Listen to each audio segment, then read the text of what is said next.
Quelle belle journée aujourd'hui, j'espère que vous allez bien. On est parti pour l'analyse technique sur le BTC. On va vraiment essayer de zoomer, je vous expliquais aussi cette correction en ABC qui a eu lieu et mon analyse que j'avais fait il y a quelques temps qui est presque parfaite. On n'a juste pas trouvé d'entrée de longue et pas encore d'entrée de short, mais je vais vous montrer qu'on risque d'avoir des trucs très intéressants et des petites positions à prendre. On va aussi parler de l'Ethereum et on va aller faire un petit tour sur les alts. Je me suis fait SL sur le QNT, mais on ira voir pas mal d'autres trucs et vous allez voir qu'on a le Gala, on a Starknet qui peuvent être, à mon avis, des gros plays pour les jours à venir.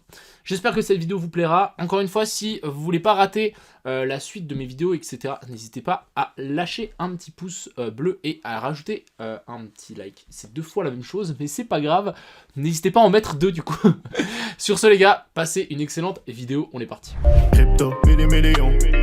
Crypto, millions. Avant de commencer, je tenais à vous dire que j'ai ouvert une équipe sur du coup BitGet. On est actuellement déjà 40. La dernière fois qu'on avait participé, on avait gagné 10K à partager entre les meilleurs du groupe. Donc si jamais vous voulez rejoindre la team et vraiment tout casser ensemble sur BitGet, je vous mettrai le lien en description. Ce sera le premier lien que vous trouverez. Si vous n'avez pas de compte BitGet, simplement aussi inscrivez-vous avec le lien en dessous. Vous avez des réductions sur les frais. Et puis voilà, mais l'objectif ça va être de tout casser. On est déjà une petite équipe, donc ça c'est plutôt cool. 40. L'objectif ça va être de tout péter. Voilà, je dis clair. La dernière fois j'avais fini top 1 influx FR sur Bybit. Zoomek j'avais pas fait et du coup la BitGet on va tout casser, donc j'espère que vous êtes de la partie, on va tout faire pour. Avant de commencer, on va parler de mon analyse que j'avais fait sur le BTC ici. J'avais trouvé du coup une inversion structure là-haut, on était redescendu et en fait on avait laissé plein de liquidités ici en dessous. Je me suis dit on va venir quand même récupérer ces liquidités à un moment ou à un autre. Je me suis dit qu'on allait monter en A, B puis C. Remonter en ABC après une baisse, c'est un mouvement correctif. Donc c'est un mouvement qui est plutôt baissier parce que ça veut dire qu'on laisse plein de liquidités ici en dessous.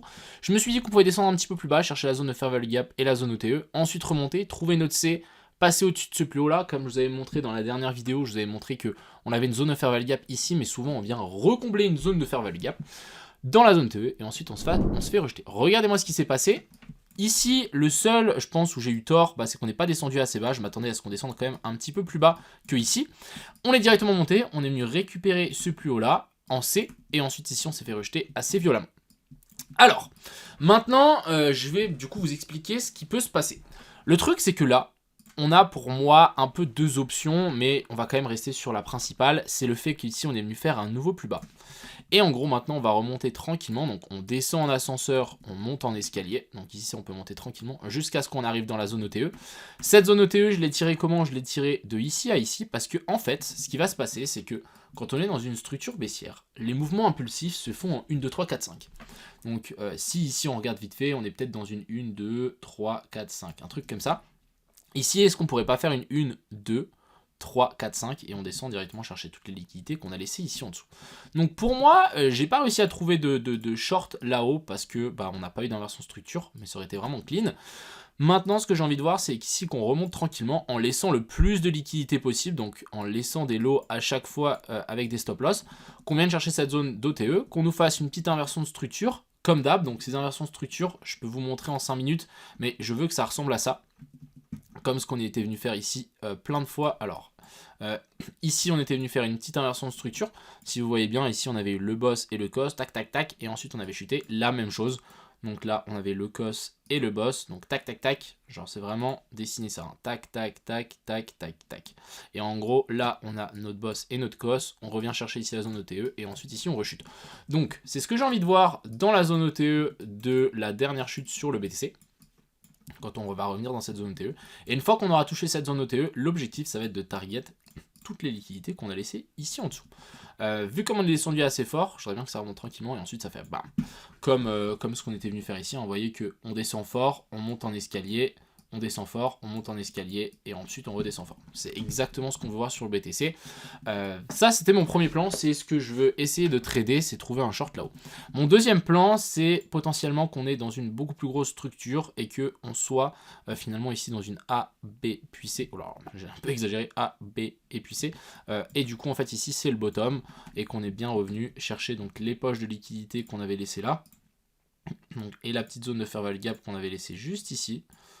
Ce que j'avais indiqué finalement dans mon analyse, hein, qu'on revienne chercher ça. Mais en fait, on est revenu le chercher maintenant et que maintenant, finalement, ça soit juste un piège et que ici, ça reparte directement. J'ai des doutes Je pense pas que ça va arriver, mais c'est pour ça que je vais plutôt essayer de privilégier un short ici. Et encore une fois, uniquement si on a une inversion structure. Si on n'a pas d'inversion structure, je ne touche à rien. Voilà un peu pour le BTC. Je pense que si on zoome un peu dessus... D'ailleurs, dites-moi si vous kiffez plus des vidéos un petit peu plus techniques. Je pense que ça peut être intéressant. Ce qu'on peut essayer d'ici mettre en plus avec cette zone OTE, c'est simplement ce plus haut là. Et ce plus haut là, bah, c'est simplement les gens où ils ont mis leur stop loss. Donc en vrai, ça correspond bien à la zone ETE. Ce sera assez intéressant de voir pourquoi pas un petit swap de ça qu'on vient de récupérer en fait ces sommets là.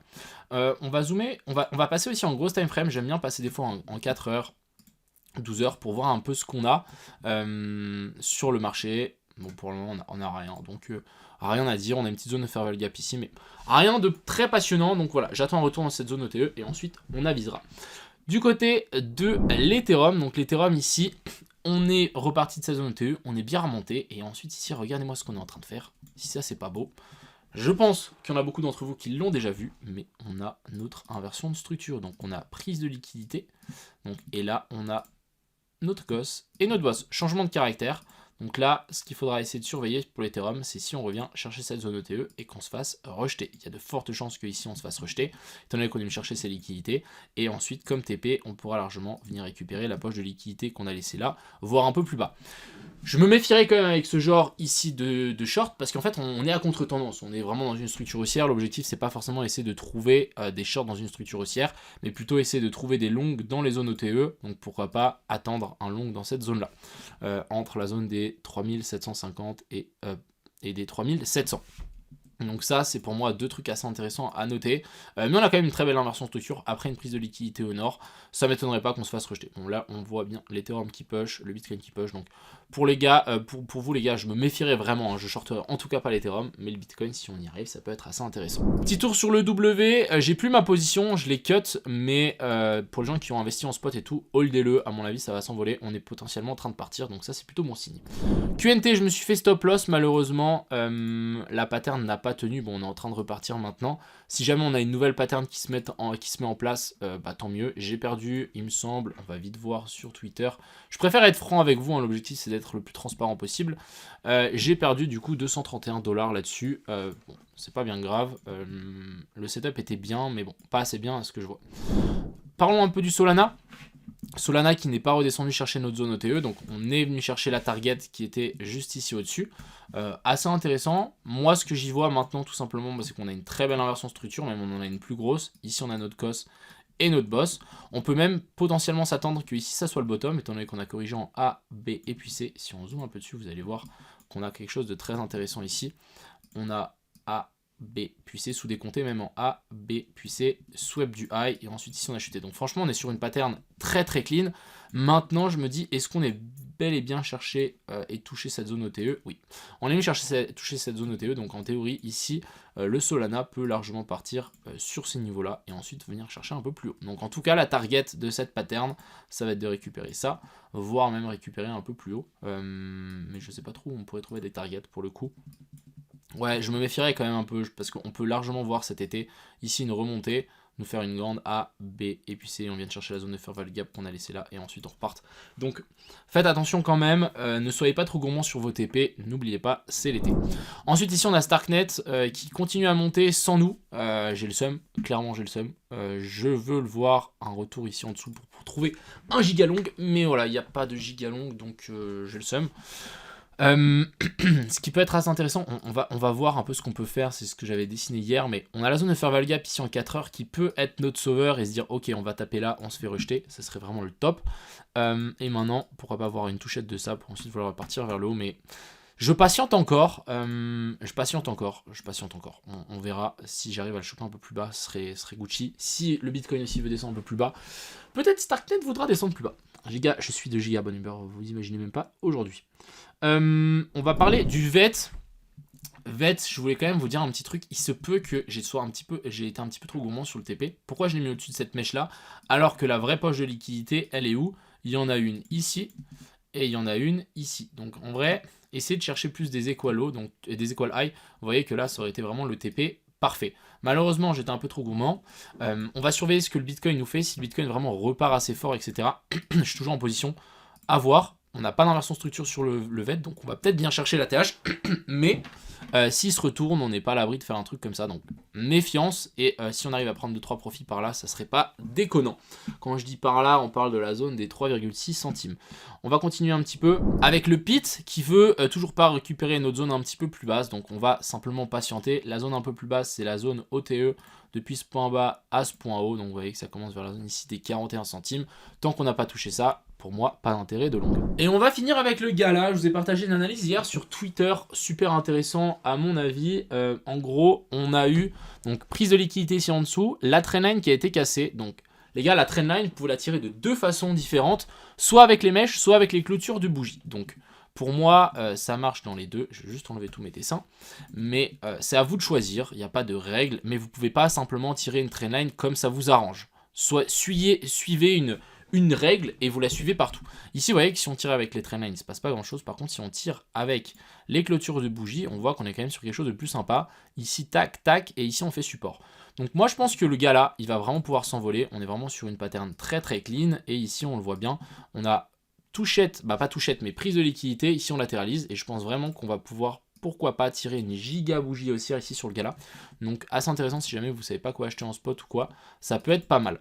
Après, si vous voulez attendre un petit peu ce que le Bitcoin fasse, on n'est peut-être pas à l'abri de venir récupérer encore une fois toutes les liquidités qu'on s'amuse ici, qu'on a laissées ici, si jamais vous voulez le prendre en trading. Regardez, il y en a quand même pas mal.